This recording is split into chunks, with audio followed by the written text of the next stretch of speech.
Hello guys, I am Kumal Balala. आज हम 5 days GK capsule discuss करेंगे। 1 जून से लेके 5 जून तक जो सभी गवर्नमेंट कम्पिटिटिव एग्जाम्स के लिए इम्पॉर्टेंट है। अगर आपको इसकी पीडीएफ चाहिए तो आप व्हाट्सअप करिए 9928001400 पे। Let's begin. इंटरनेशनल योग डे कब आता है? 21 जून को। तो इस साल इंटरनेशनल योग डे को बनाने के लिए डिजिटल प्लेटफॉर्म का यूज़ किया जाएगा। उसी का नाम है माई लाइफ माई योगा।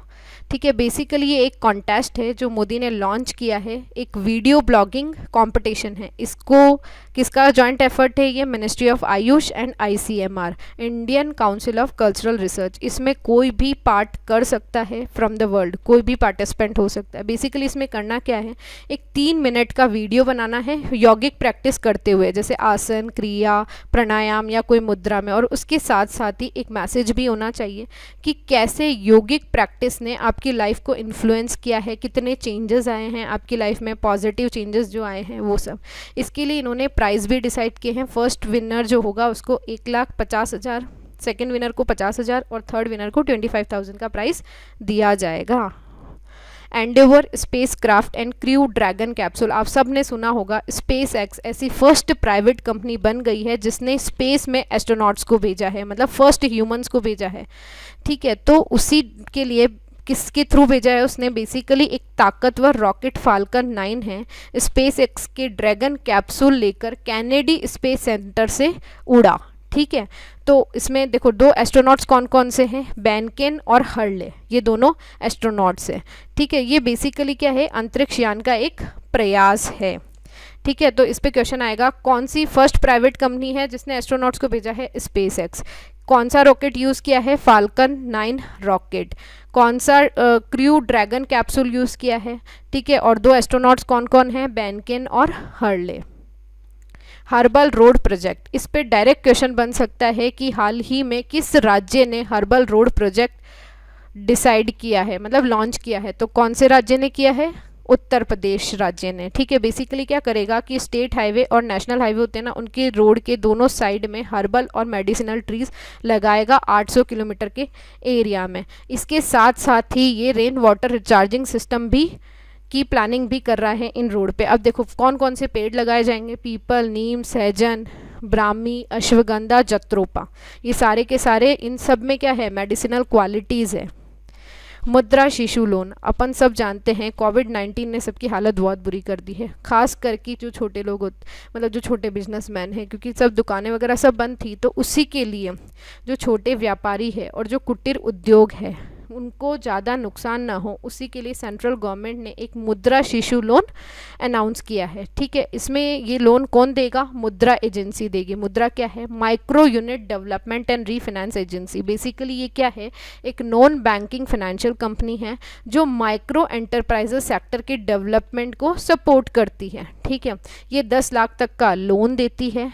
इसके साथ ये लोन किसके तहत देती है? प्रधानमंत्री मुद्रा योजना के तहत देती है। ठीक है, इसमें क्या है, 3 पार्ट्स है।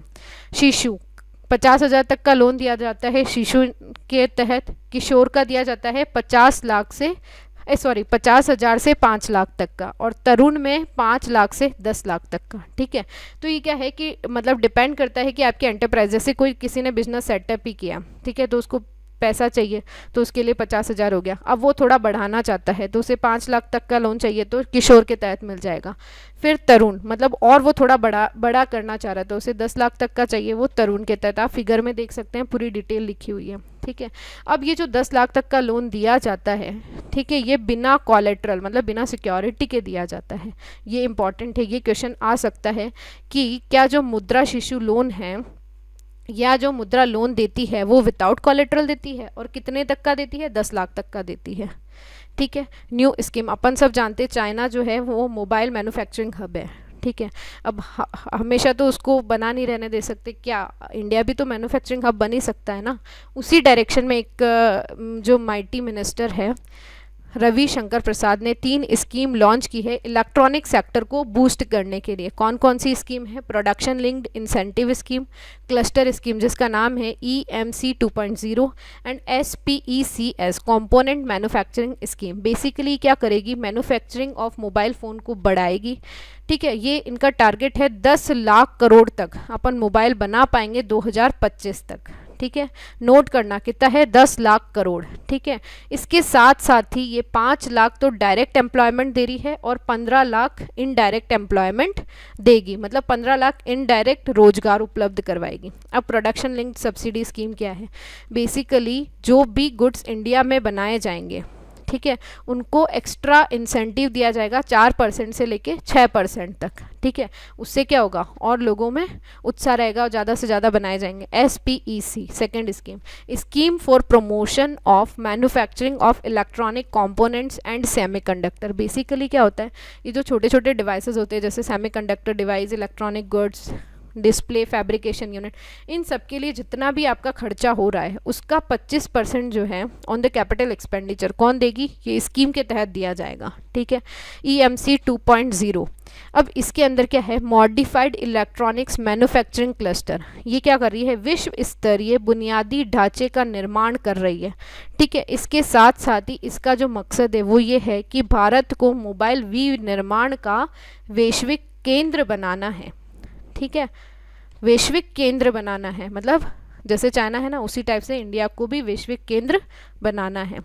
अब है PM स्वानिधि।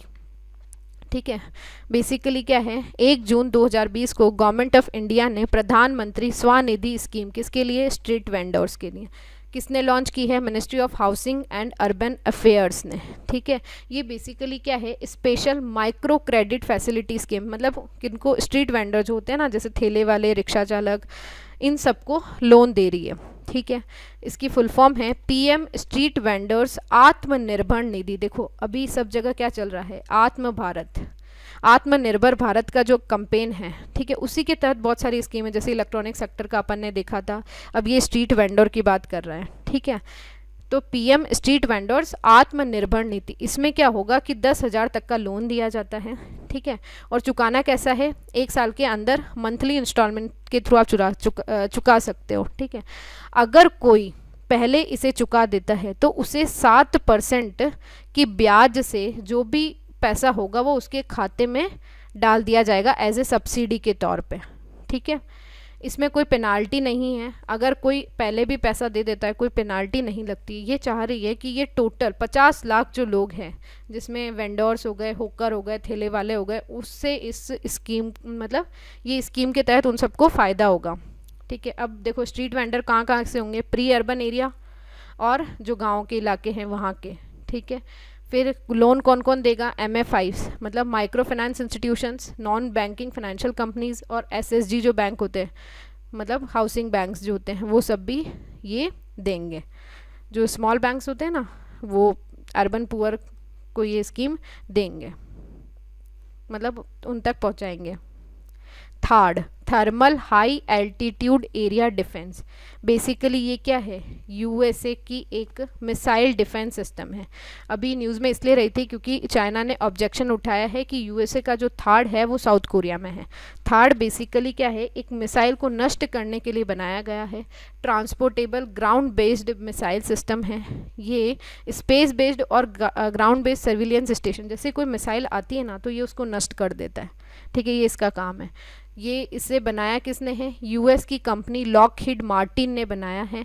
इसे डिप्लॉय कर रखा है साउथ कोरिया, UAE, ग्वाम, इजराइल और रोमानिया में। ठीक है, अल्ट्रा स्वच्छ।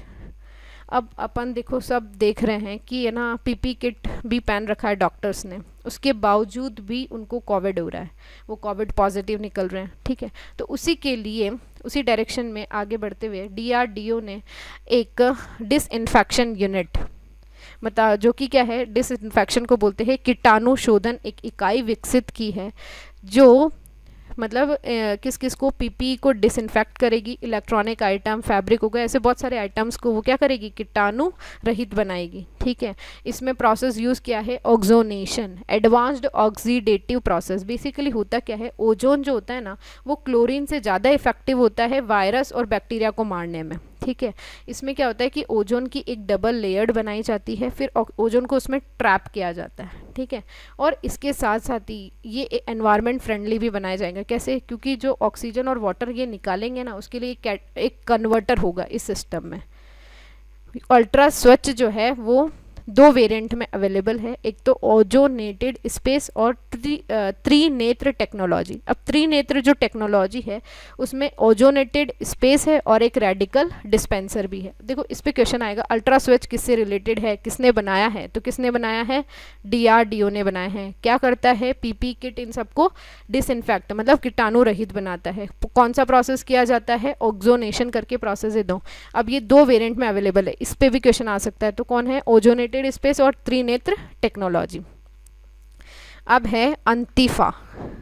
बेसिकली क्या है, यूएस में अभी आप सब देख रहे हैं कि वहाँ पे जो काफ़ी प्रोटेस्ट चल रहा है, ठीक है, रासिज्म वाला जो है, किसी की जो डेथ हो गई थी, ठीक है। तो ये एक क्या है, यूएस प्रेसिडेंट ने अंतिफा को टेररिस्ट ऑर्गेनाइजेशन डिक्लेयर कर दिया है। अब ये जो है ये नाजी जर्मनी है, वहाँ से इसका ओरिजिन बताया गया है।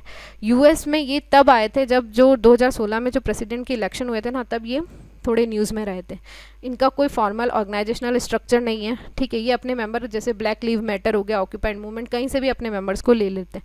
इनकी खासियत ये है कि काले कपड़े पहनते हैं और हमेशा मास्क लगाए रहते हैं, ठीक है। और ये जो इनकी आइडियोलॉजीज़ होती है ये हमेशा एंटी कैपिटलिज्म है, मतलब पूंजीवाद का विरोध करते हैं, ठीक है। और जैसे जो नॉर्मल कॉजेज़ होते हैं ना, उन्हीं पे ये प्रोटेस्ट करते, जैसे LGBTQ राइट्स हो गए, इंडिजिनस राइट्स हो गए, और ये हिंसा की वजह से जाने जाते हैं, मतलब हिंसात्मक है, ठीक है। D10 5G club. अब क्या है, देखो यूके ने यूएस से कहा है कि अपन को 10 डेमोक्रेसीज़ का एक 5G क्लब बनाना चाहिए, जो कि क्या होगा, जो हुआवेई पर जो निर्भरता है वो कम करेगा। एक्चुअली होगा कि आप जैसे 5G आएगा तो 5G कौन बना रहा है सबसे ज़्यादा, चाइना, तो चाइना पे डिपेंडेंसी है, ठीक है। तो इस डिपेंडेंसी को कम करने के लिए एक 5G क्लब बनाया जा रहा है 10 डेमोक्रेसीज़ का। यहाँ D जो है वो डेमोक्रेसीज़ को शो कर रहा है। अब जैसे आया क्वेश्चन आया D10 5G क्लब किससे संबंधित है, तो ये क्या है, 5G क्लब ऑफ 10 डेमोक्रेसीज़, ठीक है। 5G क्लब है 10 डेमोक्रेसीज़ का, जो बेसिकली 5G से रिलेटेड टेक्नोलॉजीज़ की जो चाइना पे डिपेंडेंसी है उसे कम करेगा। अब D10 में कौन कौन सी कंट्रीज़ है, G7 + 3, UK, US, Italy, Germany, France, Japan, Canada, Australia, south Korea and India. तो क्वेश्चन यहाँ भी आ सकता है कि D10 में कौन कौन इंक्लूडेड है, ठीक है। अब साउथ कोरिया की जगह जैसे उन्होंने कुछ थाईलैंड डाल दिया या कोई भी कंट्री डाल दी। ये क्या चाह रहा है कि चीन पर भरोसा करने से बचने के लिए 5G जो उपकरण और अन्य तकनीकों के वैकल्पिक आपूर्तिकर्ताओं का निर्माण करना है। मतलब चाइना पे हम डिपेंडेंट नहीं रहे, उसके अलावा भी जो अल्टरनेटिव सप्लायर्स हैं उन पे जोड़ दिया है कि उनको देखें अपन कौन कौन हो सकता है। श्यामा प्रसाद मुखर्जी पोर्ट, अभी क्या हुआ है, अपनी जो गवर्नमेंट है उसने कलकत्ता पोर्ट का नाम चेंज करके श्यामा प्रसाद मुखर्जी पोर्ट कर दिया है। अब देखो कोलकाता पोर्ट जो है वो सबसे पुराना ऑपरेटिंग पोर्ट है, इसे ब्रिटिश ईस्ट इंडिया कंपनी ने बनाया था। ये केवल मतलब पुराना नदी का बंदरगाह है, ठीक है। इसका जो नेविगेशन चैनल है वो बहुत बड़ा है। ये जो ट्रेड कॉमर्स का जो गाइडिंग फैक्टर है किसके लिए, बिहार और यूपी के लिए, उसके साथ साथ ही नेपाल और भूटान के लिए भी बहुत बड़ा ट्रेड और कॉमर्स में हेल्प करता है, ठीक है। अब कलकत्ता पोर्ट ट्रस्ट जो है एक ऑटोनॉमस बॉडी है, किसके अंदर आता है, मिनिस्ट्री ऑफ शिपिंग के अंदर आता है। किसके थ्रू इसे एडमिनिस्टर्ड किया जाता है, मेजर पोर्ट ट्रस्ट एक्ट 1963 के तहत, ठीक है। यूनियन कैबिनेट ने इसका नाम चेंज कर दिया अभी, और ये जो किया है नाम वो क्या है, 150th anniversary celebration of the trust. तो देखो न्यूज़ में अब श्यामा प्रसाद मुखर्जी पोर्ट किसको कहते हैं, कोलकाता पोर्ट को। G11, अभी क्या हुआ है, जो G7 सबमिट होने वाली थी ना वो पोस्टपोन्ड हो गई है। अब यूएस जो प्रेसिडेंट है वो कह रहे हैं कि G7 की बजाय अब G11 होना चाहिए, ठीक है। तो G11 जो क्या होगा, G7 ग्रुपिंग का एक्सपांशन है। G7 क्या है, एक इंटर गवर्नमेंटल इकोनॉमिक ऑर्गेनाइजेशन है। G7 में देखो कौन कौन है, Canada, France, Germany, Italy, Japan, UK and US, ठीक है। अब G11 में कौन कौन आ जाएगा, India, Australia, south Korea, Russia. Basically ये क्या है, एंटी चाइनीज प्लेटफॉर्म है, ठीक है। तो G11 हाल ही में न्यूज़ में रहा, कौन कौन सी कंट्रीज़ है, तो सारी ये आ गई। अब जैसे G7 + 4 भी आ जाता है, तो कौन है, India, Australia, south Korea and Russia. A3I corona virus type. अब देखो अपन सब जानते हैं कोरोना वायरस बहुत सारी फॉर्म में है, ठीक है। तो साइंटिस्ट जो है CSIR लेबोरेटरी के, उन्होंने एक न्यू टाइप खोज किया है A3I। ये भी एक कोरोना वायरस है जो कि सेकंड मोस्ट प्रिवलेंट है इंडिया में। सबसे ज़्यादा जो डोमिनेंट है कोरोना वायरस का टाइप इंडिया में वो है A2A, ठीक है। ये तो सबसे ज़्यादा है। उसके बाद कौन सा हो गया A3I। टोटल 11 टाइप के SARS-CoV-2 जो है वो ग्लोबली आइडेंटिफाई किए गए हैं, उसमें से 6 इंडिया में भी है, ठीक है।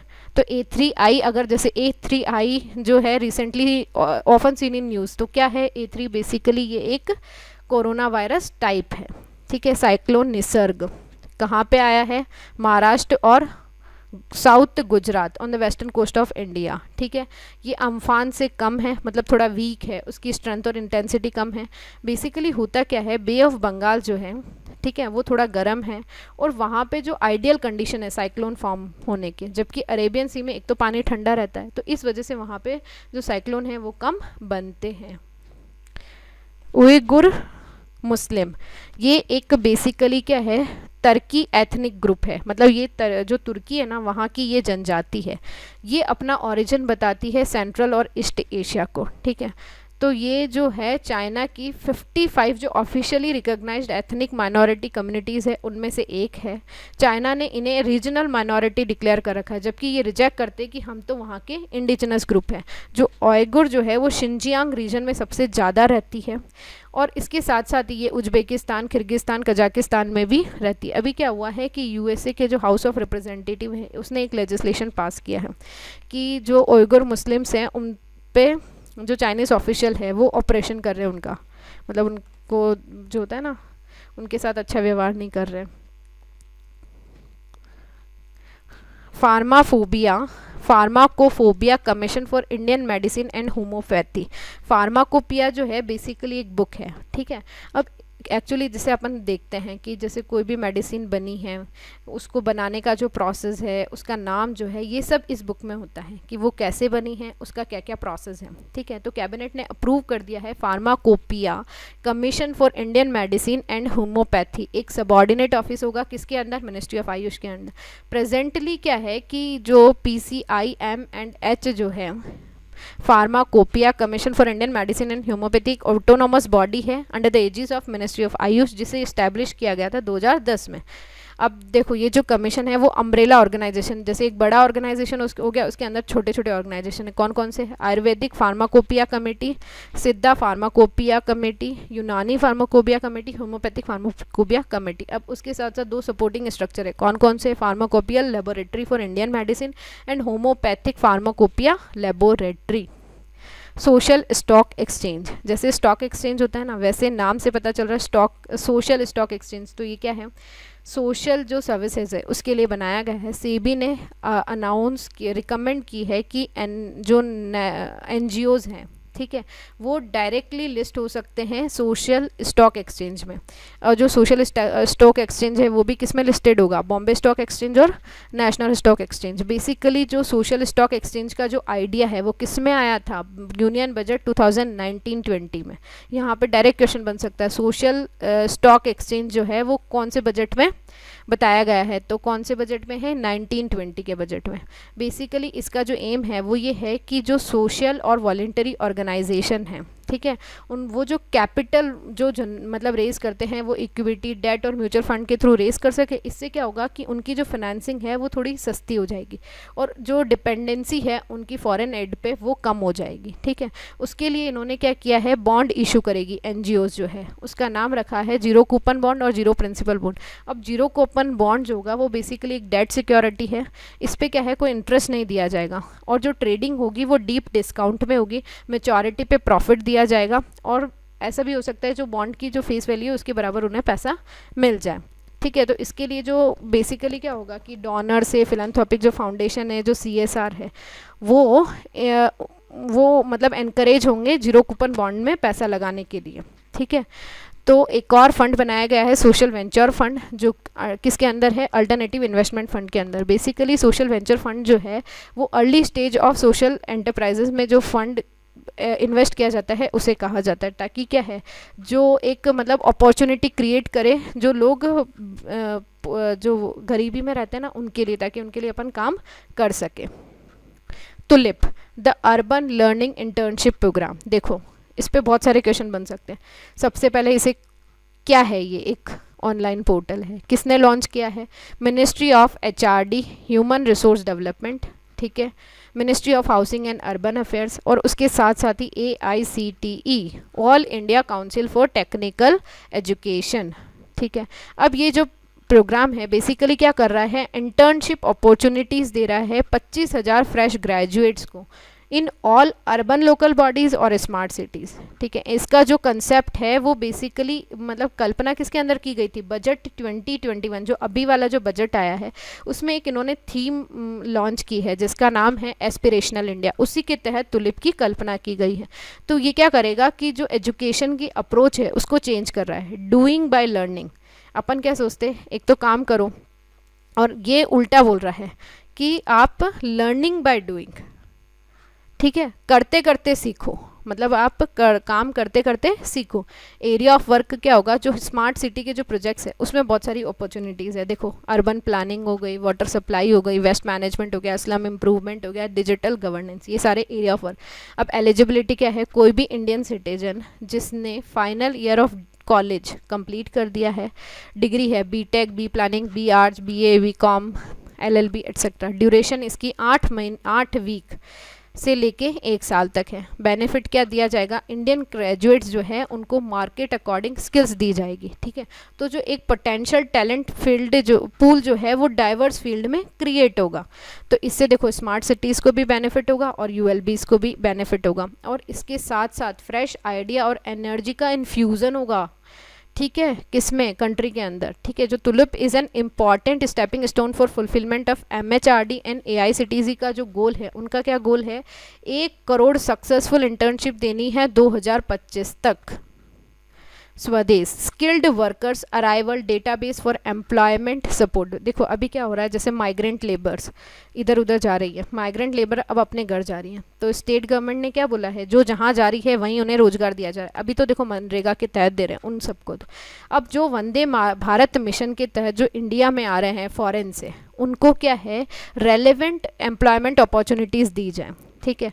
तो ये जॉइंट इनिशिएटिव है ministry of skill development and entrepreneurship, ministry of civil aviation and ministry of external affairs, इसे इम्प्लीमेंट करेगा national skill development corporation. Basically क्या होगा, जो क्वालिफाइड सिटीजन हैं उनके स्किल सेट और एक्सपीरियंस के बेस पे एक डेटाबेस क्रिएट किया जाएगा, ठीक है। और उनके साथ साथ ही जो सिटीजन्स आएंगे उन्हें एक ऑनलाइन स्वदेश स्किल कार्ड भरने को लिए बोला जाएगा कि क्या क्या आपकी स्किल्स है। तो एक क्या हो गया, डेटाबेस क्रिएट हो गया, जिससे क्या होगा कि उन्हें सुटेबल अपॉर्चुनिटीज़ मिल सकेगी, और इसके लिए वो क्या है, various state government, industry association और एम्प्लॉयर्स उनके साथ बात कर सकते हैं। तो देखो जैसे इंडस्ट्री को क्या चाहिए होता है, मेन पावर चाहिए होता है, और एम्प्लॉयज़ को क्या चाहिए होता है, रोजगार चाहिए होता है। तो दोनों की जो रिक्वायरमेंट है वो फुलफिल हो जाएगी। म्यूचुअल लॉजिस्टिक सपोर्ट एग्रीमेंट, अपन सबने सुना है कि हाल ही में एक वर्चुअल समिट हुई थी किसके बीच में, इंडिया और ऑस्ट्रेलिया के बीच में, जिसे मोदी मॉरिसन समिट भी कहा गया है, वही है म्यूचुअल लॉजिस्टिक सपोर्ट एग्रीमेंट, ठीक है। तो किसके बीच में हुई है, इंडिया और ऑस्ट्रेलिया के बीच में। बेसिकली इस एग्रीमेंट में बहुत सारी चीज़ें काम की है, जैसे ये किस किस पे इन्होंने बात की है, जॉइंट मिलिट्री एक्सरसाइज हो गई, पीस कीपिंग ऑपरेशन हो गए, ह्यूमैनिटेरियन असिस्टेंस हो गए, बहुत सारे जो आपदा से रिलेटेड ऑपरेशंस हो गए, schedule deployment of military platform, ठीक है। तो ये मिलिट्री लॉजिस्टिक फैसिलिटीज़ को बूस्ट करेगा। सॉफ्ट POS, देखो क्या है, एक्सिस बैंक, मास्टर कार्ड और वर्ल्ड लाइन तीनों ने मिलके एक सॉफ्ट POS लॉन्च किया है, जो कि फर्स्ट फाइनेंशियल पेमेंट सर्विस है। ये बेसिकली क्या करेगा, जो अपना स्मार्टफोन होता है उसे मर्चेंट POS टर्मिनल में कन्वर्ट कर देगा। POS है मतलब पॉइंट ऑफ सेल टर्मिनल में। ये ऐसी फर्स्ट फाइनेंशियल पेमेंट सर्विस है, ठीक है। अब ये क्या करेगी, ऑफलाइन जो मर्चेंट्स होते हैं, जो छोटे छोटे व्यापारी है या जो किराने के शॉप वाले हैं, किराना स्टोर्स वाले, उनको पेमेंट लेने में आसानी हो जाएगी। वो अपने स्मार्टफोन से भी पेमेंट ले सकते हैं। पहले वो क्या करते थे, कैश पेमेंट लेते थे, अब उससे भी ज़्यादा ये सिंपल हो जाएगा और एक सिक्योर वे है, वो अपने ट्रांजैक्शन को मैनेज कर पाएंगे इस ऐप के थ्रू। तो देखो इसमें क्वेश्चन आ सकता है, सॉफ्ट पीओएस है, किसने लॉन्च किया है, एक्सिस बैंक, मास्टर कार्ड और वर्ल्ड लाइन ने। बेसिकली क्या कर रहा है, स्मार्टफोन को मर्चेंट पीओएस टर्मिनल में कन्वर्ट कर रहा है।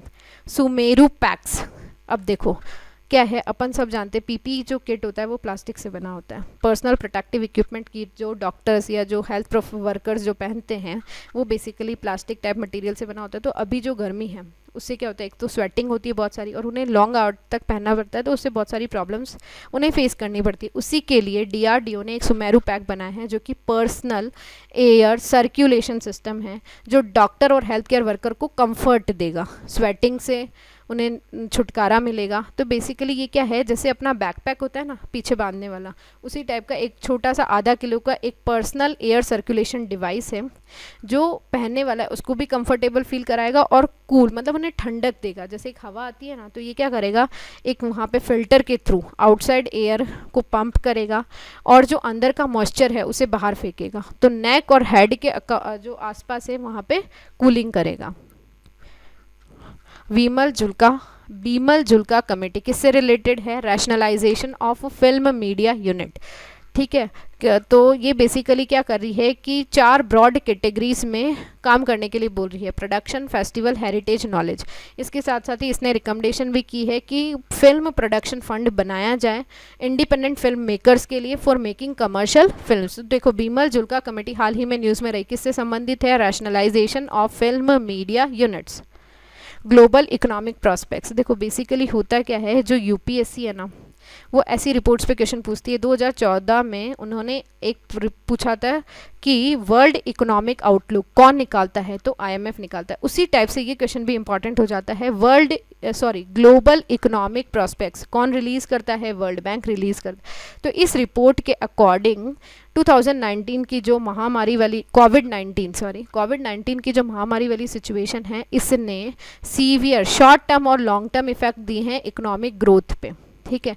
ये बोल रही है कि 60 मिलियन पीपल जो है वो एक्सट्रीम पॉवर्टी में चले गए 2020 में, और डेटा ज़्यादा भी हो सकता है। तो सबसे ज़्यादा नुकसान किसको हुआ है, जो डेवलपिंग, जो विकसित देश है, जो विकासशील देश है, उनको सबसे ज़्यादा नुकसान हुआ है और वही सबसे ज़्यादा वल्नरेबल सिचुएशन में है, जिनका इमर्जिंग मार्केट है। फुसेरियम विल्ट TR4, बेसिकली ये एक मतलब साइंटिफिक नेम है बनाना कोविड का। जैसे अपन कोविड से तो पूरी दुनिया अभी पूरी कोविड जो 19 वायरस है इसने पूरी दुनिया को हिला दिया है, उसी टाइप से एक नई बीमारी आई है बनाना कोविड, जिसका साइंटिफिक नेम है फुसेरियम विल्ट TR4। ये एक क्या है, फंगल डिसीज़ है बेसिकली, जो केले के पौधे होते हैं ना उन्हें पूरी तरह से ख़त्म कर देती है, ठीक है। तो इसका नया हॉट स्पॉट अभी इंडिया में भी मिला है।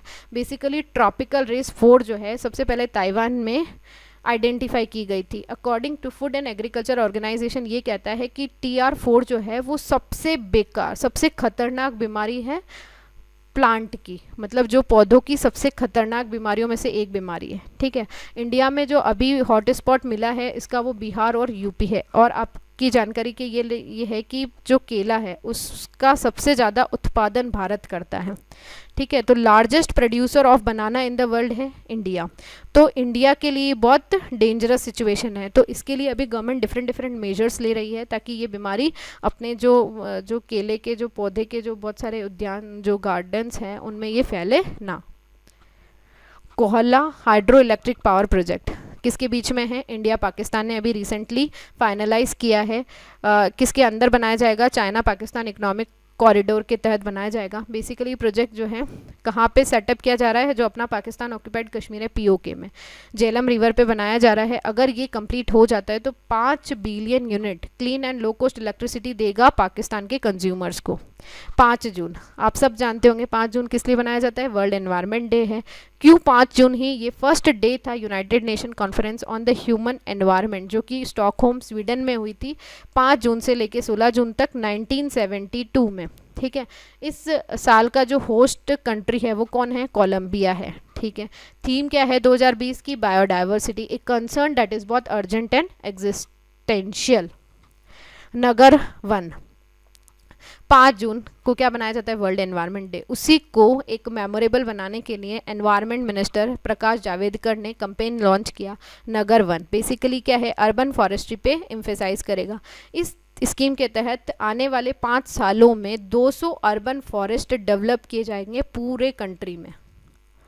सी टैप, कोस्टा रिका और WHO ने एक लॉन्च किया है सी टैप। सी टैप क्या है? कोविड-19 टेक्नोलॉजी एक्सेस पूल है।